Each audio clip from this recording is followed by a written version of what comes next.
ಅವ್ರ ಬಗ್ಗೆ ಮರುಕುಟ್ಟುತ್ತೆ. ಇನ್ನೊಮ್ಮೆ ಹೇಳಬೇಕು ಅಂದರೆ ನಾಚಿಕೆ ಆಗುತ್ತೆ.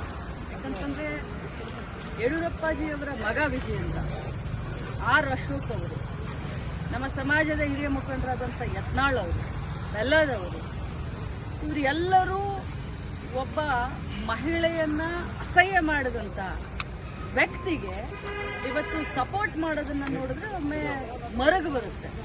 ರಾಜಕಾರಣಕ್ಕೋಸ್ಕರ, ತಮ್ಮ ಪಕ್ಷಕ್ಕೋಸ್ಕರ ಬಾಯಿ ತೆಗೆದ್ರೆ ರಾಮ ರಾಮ ರಾಮ ಅಂತ ಹೇಳುವಂತ ಬಿಜೆಪಿಗೆ ಇವತ್ತು ನಾಚಿಕೆ ಆಗಬೇಕು.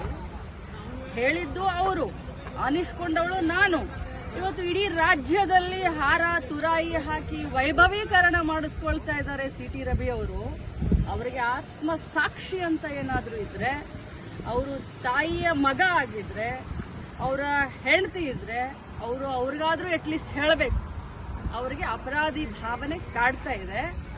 ಆದರೆ ಒಂದು ಮಾತನ್ನ ತಮ್ಮ ಮುಖಾಂತರ ಹೇಳಲಿಕ್ಕೆ ಬಯಸ್ತೇನೆ.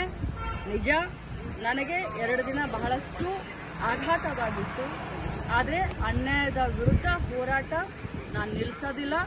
ಮತ್ತೆ ನಾನು ಸಭಾಪತಿಯವರಿಗೆ ಮನವಿಯನ್ನ ಕೊಡ್ತೀನಿ. ಯಾಕಂತಂದ್ರೆ ಅವರು ತಮ್ಮ ಮಾಧ್ಯಮದಲ್ಲಿ ನೋಡಿದ್ದೀನಿ, ಅವ್ರು ಹೇಳಿದ್ದಾರೆ, ಇವತ್ತು ಬೆಳಗ್ಗೆ ಹೇಳಿದ್ದಾರೆ, ನಿನ್ನೆ ಹೇಳಿದ್ದಾರೆ, ನಮ್ಮ ಸದನದಲ್ಲಿ ನಮ್ಮ ಏನು ರೆಕಾರ್ಡಿಂಗ್ ಇದಿರುತ್ತೆ ಅದು ಮ್ಯೂಟ್ ಆಗಿತ್ತು, ನನಗೆ ಬರಲಿಲ್ಲ, ಆದರೆ ಮಾಧ್ಯಮದಲ್ಲಿ ಇದೆ ಅಂತ ಹೇಳಿದ್ದಾರೆ. ನನ್ನ ಹತ್ರ ಕೂಡ ಸಾಕ್ಷಿ ಇದೆ, ನಾನು ಕೂಡ ಸಾಕ್ಷಿಯನ್ನು ರಿಲೀಸ್ ಮಾಡ್ತೀನಿ. ಯಾವುದೇ ಕಾರಣಕ್ಕೂ ಸಿ.ಟಿ. ರವಿ ಅವರನ್ನ ಕ್ಷಮಿಸುವಂತ ಕ್ರಮೇನೇ ಇಲ್ಲ. ನಾನು ಹೋರಾಟ ಮಾಡ್ತೀನಿ. ಇಡೀ ಮಹಿಳಾ ಕುಲಕ್ಕೆ ಏನು ಅವರು ಇವತ್ತು ಅನ್ಯಾಯ ಮಾಡಿದ್ದಾರೆ, ಈ ಪದವನ್ನ ಬಳಸಿದ್ದಾರೆ, ಅವರಿಗೆ ಶಿಕ್ಷೆ ಆಗುವವರೆಗೂ ಈ ಲಕ್ಷ್ಮೀ ಹೆಬ್ಬಾಳ್ಕರ್ ಸುಮ್ಮನೆ ಕೂರೋದಿಲ್ಲ ಅಂತ ಹೇಳಲಿಕ್ಕೆ ಬಯಸ್ತಾರೆ.